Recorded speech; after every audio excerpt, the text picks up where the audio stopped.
एक रोज़ उस्मान को जकार्ता से इत्तला आई कि 1-2 दिनों तक नासोशन उसके एरिया हेडक्वार्टर में आ रहा है और ये एक कॉन्फ्रेंस होगी जिसके लिए उसे तैयारी कर लेनी चाहिए। मैं पहले आपको बता दूं कि नासोशन कौन था। वो अहमद सुकार्नो और सुहार्तो के पाए का लीडर था और ये सब जर्नैल थे। जकार्ता में हमारी फ़ौज के GHQ की तरह गोरीले फ़ौज का एक GHQ था और बड़े बड़े गोरीला और कमांडो ऑपरेशन के अहकाम उसी हेडक्वार्टर से आया करते थे और उन पर दस्तखत नासोशन के होते थे। नासोशन गोरीला तर्ज जंग में खसूसी महारत रखता था। जंग अजीम से पहले जब इंडोनेशिया का नामो निशान तक नहीं था और वो खिता वलंदेजियों के ज़ेर नगीन था, उस वक्त नासोशन वलंदेजी फ़ौज में आला रैंक में था। मैं पिछले किसी बाब में तफसील से बता चुका हूँ कि ये जर्नैल इंडोनेशिया की जंग आज़ादी एक ख़ास तंजीम, प्लान और डिसिप्लिन के तहत लड़ा रहे थे। ऐसा हरगिज़ नहीं होता था कि कहीं भी चंद एक जोशीले नौजवान इकट्ठे हो जाते और दुश्मन पर हमला करते थे। छोटे छोटे गोरीला ऑपरेशन लड़ाने के लिए एरिया कमांडर मुकर्रर थे, जैसे उस्मान था। सारी तंजीम एक बाकायदा फ़ौज जैसी थी। फ़र्क ये था कि इंडोनेशियन मुसलमान फ़ौज की तरह मोर्चा बंद होकर नहीं लड़ते थे। वो शब खून मारते थे और ज़रब लगाओ गायब हो जाओ के असूल पर लड़ते थे। ये भी जहन में रखें कि कौम का बच्चा बच्चा, औरतें भी मर्द भी गोरीले फाइटर बन चुके थे और वो अपने आप को कमांडरों के अहकाम और ज़रूरी डिसिप्लिन के पाबंद रखते थे। अगली सुबह कॉन्फ्रेंस में शरीक होने वाले हमारे हेडक्वार्टर में पहुंचने लगे। दोपहर तक 200 आदमी आ चुके थे। उनमें 20-21 हिंदुस्तानी मुसलमान भी थे। ये सब मेरी तरह इंडियन आर्मी से भगोड़े होकर इंडोनेशिया आए थे। 4 एरिया कमांडर शाम तक आ गए। इससे मुझे अंदाज़ा हुआ कि ये कोई बड़ी कॉन्फ्रेंस है और इसका कोई ख़ास मकसद होगा। उस्मान मेरा कमांडर था, लेकिन मेरे साथ और आशिक अली के साथ दोस्ताना मरासी भी रखे हुए थे। वो मुझे हर बात बता दिया करता था, लेकिन कोई जंगी राज की बात होती तो वो गोल कर जाता। मैं समझ जाता और फिर ना वो बताता और ना मैं पूछता था। उस कॉन्फ्रेंस के मुतल्लिक उस्मान ने मुझे बता दिया कि उसके अगराज़ व मकासद क्या हैं और उसका पस मंज़र क्या है। बात यह थी कि अक़वाम मुत्तहिदा ने 1 साल से ज़्यादा अरसा पहले इंडोनेशियन लीडरों के साथ मुज़ाकरात शुरू कर दिए थे और उन्हें आमादा किया जा रहा था कि जंग बंदी कर दें। अक़वाम मुत्तहिदा के सेक्रेटरी जनरल ने और फिर दीगर नुमाइंदों ने भी इंडोनेशियन लीडरों के आगे कुछ शराइत रखीं, जिनमें एक ये भी थी कि उन्हें इंडोनेशिया के कुछ हिस्से पर खुद मुख्तारी दे दी जाएगी। लेकिन इंडोनेशियन लीडर कोई शर्त कबूल नहीं कर रहे थे। वो एक ही शर्त पेश करते थे, वो थी आज़ादी और मुकम्मल आज़ादी और वलंदेजियों का इनखला। इंडोनेशियन लीडरों का मौक़िफ़ ये था कि जापानियों ने वलंदेजियों से यह खित्ता जंग लड़कर छीन लिया और उस पर काबिज़ हो गए थे। फिर इंडोनेशियन मुसलमानों ने अपने आप को मुनज़्ज़म करके जापानियों को यहाँ से भगा दिया और इस खित्ते को अपना मुल्क बना लिया। फिर इंडोनेशियन लीडरों का एक मौक़िफ़ ये भी था कि ये खित्ता मुसलमानों का है और यहाँ मुसलमान गालिब अक्सरियत में आबाद हैं। वो अब इस खित्ते में किसी दूसरी कौम का तसल्लुत कबूल करने पर आमादा नहीं थे और इसे वो अपना जायज़ हक समझते थे। इंडोनेशियन कमांडरों ने बाकायदा इंटेलिजेंस तंजीम बना रखी थी। उस इंटेलिजेंस की रिपोर्ट ये थी कि अमेरिका और बरतानिया जो इस तरह की बात करते हैं, जैसे उनके दिलों में इंडोनेशियन मुसलमानों के लिए रहम है और वो उन्हें अपनी जंगी ताकत से बचाना चाहते हैं। लेकिन हकीकत ये थी कि उन दोनों सलीबी मुल्कों की हुकूमतों और फौजी क़यादत ने देख लिया था कि इंडोनेशियन मुसलमानों को शिकस्त देना या उन्हें दबा लेना इतना आसान काम नहीं जितना वो शुरू में समझे थे। इंडोनेशियन मुसलमानों ने जज्बा हुर्रियत और अस्करी अहलियत से उन सलीबियों पर साबित कर दिया था कि आसान नहीं मिटाना नामो निशान हमारा। इंडोनेशिया की जंग आज़ादी चौथे साल में दाखिल हो चुकी थी। इत्तहादी ताकतों यानी अमेरिका और बरतानिया को तवक्को थी कि उन दोनों की हवाई जहाज़ों की ताकत और बहरी और बरतरी जंगी ताकत यहाँ के मुसलमानों को तबाह कर देगी और जो जिंदा रहेंगे उन पर दहशत तारी हो जाएगी। उन्होंने ये तवक्को तो लगा रखी थी कि उन मुसलमानों के पास एम्यूनिशन ख़त्म हो जाएगा और खाली राइफलें और मशीन गन्ने रह जाएंगी।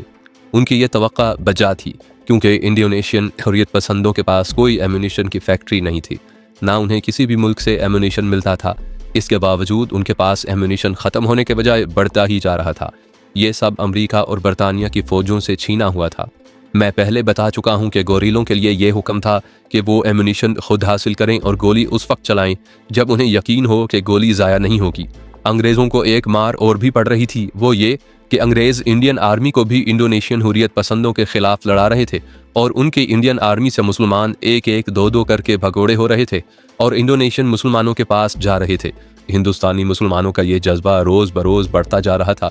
अंग्रेज़ों और अमरीकियों को ये भी पता चल गया था कि मुसलमान फ़ौजी फ़ौज में रहकर भी इंडोनेशियन मुजाहिदीन की किसी न किसी तरह मदद करते हैं। ये मदद बड़ी वाज़िया और नुमायाँ थी।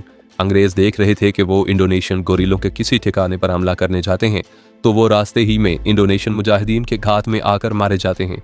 इंडियन आर्मी से इंडोनेशियंस को कुछ और साजो सामान भी मिल रहा था। मसलन सिग्नल कोर के फौजी भगोड़े हुए और वो खाली हाथ नहीं गए बल्कि वायरलेस सेट, रेडियो, टेलीफोन अपने साथ ले गए थे। इसी तरह कुछ और ज़रूरी सामान इंडोनेशियन मुसलमानों तक पहुंच जाता था। इंडियन आर्मी की गाड़ियां तक उनके पास पहुंची। सबसे बड़ी बात यह थी कि इंडोनेशिया के लीडर मुखलिस और बेगर्ज थे। उन्होंने कौम में इत्तेहाद पैदा कर दिया था। ना वहाँ कोई सियासी पार्टी थी, ना कोई मजहबी फ़िरका था। वहाँ के लोग फ़िरका बंदियों को भूल गए थे। उनके जहन में दो ही चीज़ें रह गई थी, इस्लाम और आज़ाद इंडोनेशिया। हर मर्द और औरत अपनी अपनी जगह फ़र्ज शनास और ज़िम्मेदार बन गया था। मैं अपनी आंखों देखे वाक़यात सुना चुका हूँ कि वहाँ के मर्दों और औरतों का किरदार किस तरह बुलंद हो गया था। उनका नारा और नस्बुल ऐन एक ही था, मुर्दी का, यानी आज़ादी।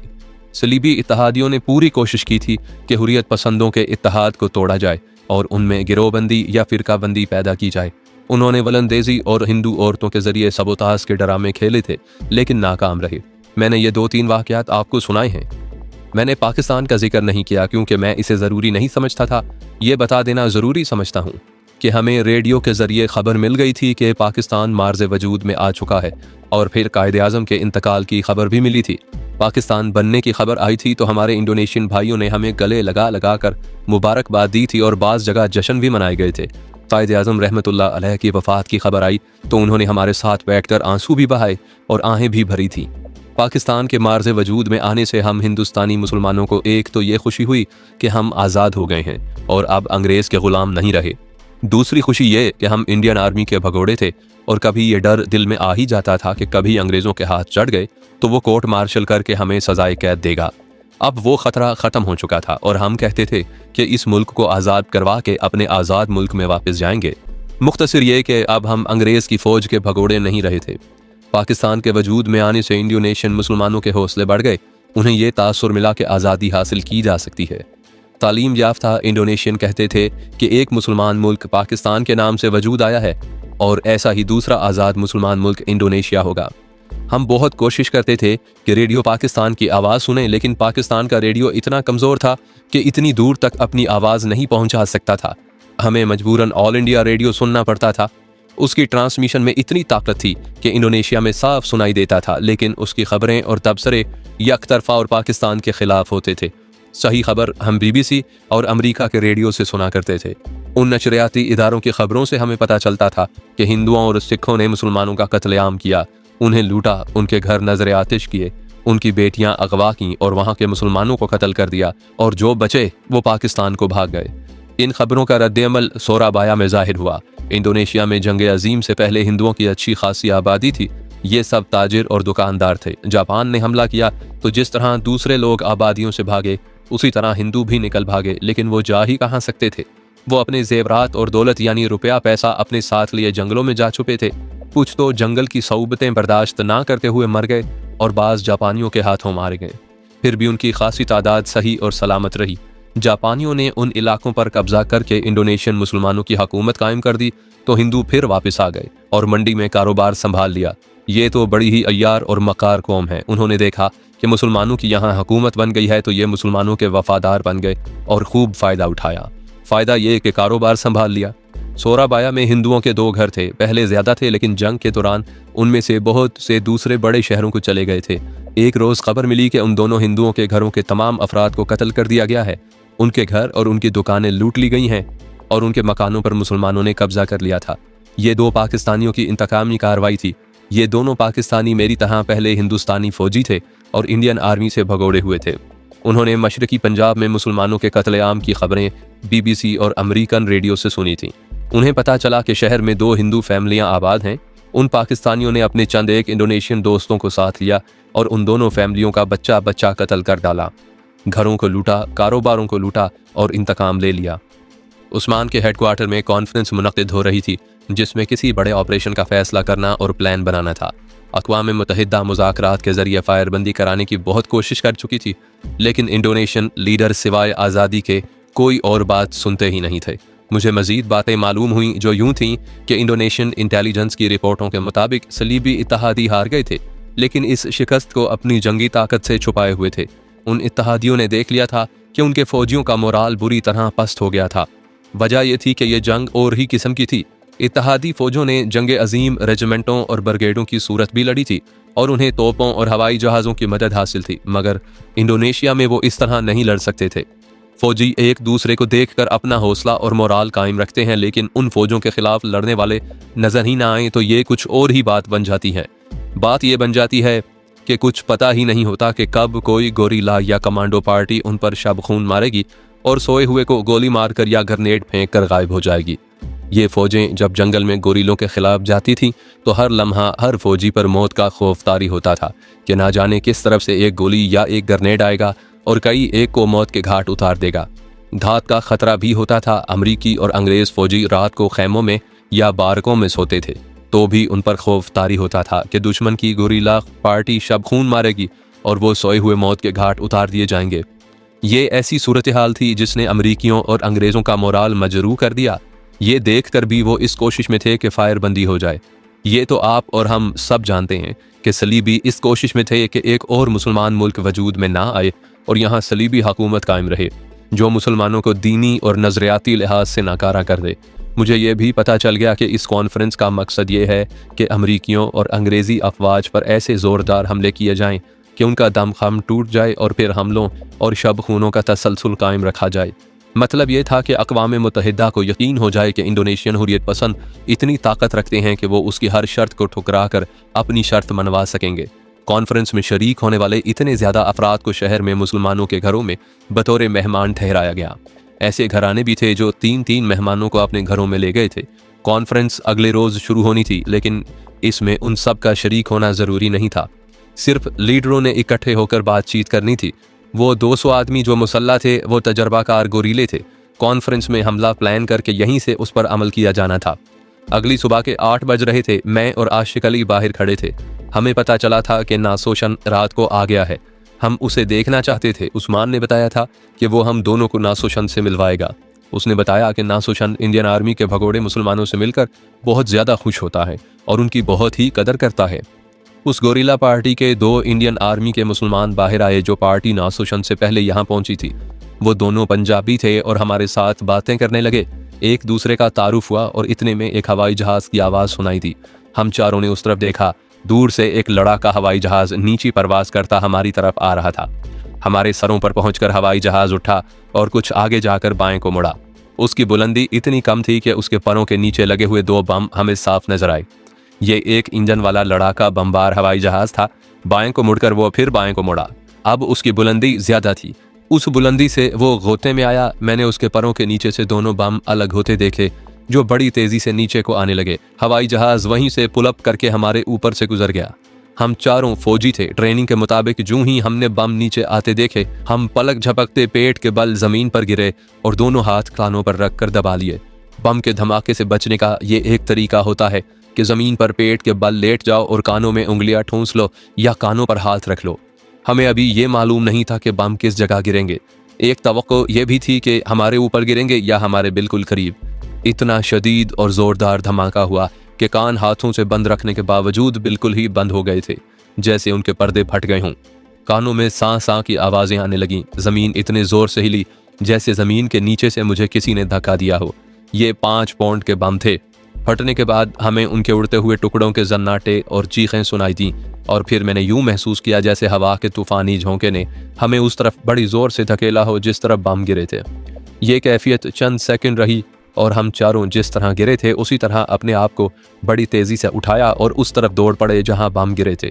हम तमाशा देखने नहीं जा रहे थे, बल्कि वहां हमारी शदीद और फौरी ज़रूरत थी। हमें उन लोगों को संभालना था जो बम की जद में आए थे। वो तमाम की तमाम गोरीला फोर्स जो नासोशन के हुक्म पर यहाँ आई थी और तमाम एरिया कमांडर और दीगर शुरकाए कॉन्फ्रेंस इस कदर तेज़ी से बाहर आए जैसे पहले ही बाहर मौजूद थे। हमें लोगों की चीखों पुकार सुनाई दी। खुशकिस्मती देखिए कि बम गिरे कहाँ।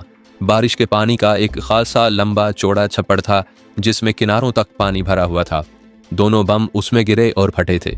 उस छप्पड़ के किनारों से कुछ फासले पर लोगों के मकानात थे, लेकिन इतने ज्यादा नहीं थे। गुंजान आबादी छप्पड़ से कुछ दूर थी।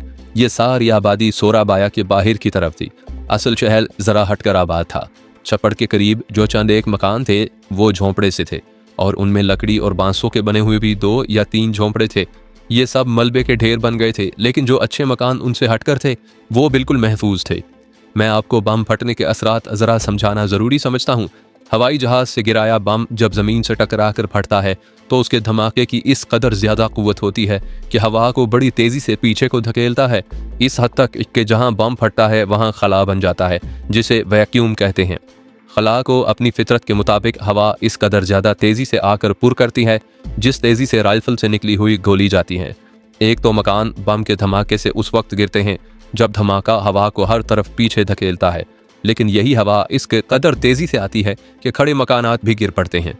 ज़्यादा नुकसान वापस आने वाली हवा करती है। कोई आदमी खड़ा हो तो उसे भी अपने साथ घसीट लाएगी। अमरीकी लड़ाका बमबार हवाई जहाज़ के गिराए हुए ये बम अगर खुश्क ज़मीन पर गिरकर फटते तो छप्पर से दूर दूर की आबादी को मलबे में बदल डालते, लेकिन ये पानी के अंदर फटे इसलिए धमाके के असरात निस्फ से ज़्यादा ज़ाइल हो गए। छप्पर के किनारे जो मकान गिरे थे वो इतने कमज़ोर ना होते तो ना गिरते। बमों के टुकड़ों से 2 मासूम बच्चे बुरी तरह कट कर मारे गए। 3 आदमी और 1 औरत जो छप्पड़ के किनारे खड़े या बैठे थे वो भी मारे गए। और फिर हम सब गिरे हुए मकानों का मलबा हटाने लगे तो 3 बूढ़े आदमियों की लाशें मिलीं और चंद एक को हमने जिंदा निकाल लिया। वो सिर्फ जख्मी हुए थे। बाद में पता चला कि छप्पड़ में 1 गाय और 2 भैंसें उतरी हुई थीं, वो मारी गईं, और 2-3 और मवेशी जो छप्पड़ से पानी पी रहे थे वो मारे गए। मैं इतना जानता हूँ कि हवाई जहाज़ अमरीकी एयरफोर्स का था। अमेरिका और बरतानिया की एयरफोर्सों ने इंडोनेशिया में बमबारी से बहुत तबाही मचाई थी, लेकिन सिर्फ देहाती इलाकों और जंगलों में। शहरों पर उन्होंने इस तरह की बमबारी बहुत कम की थी।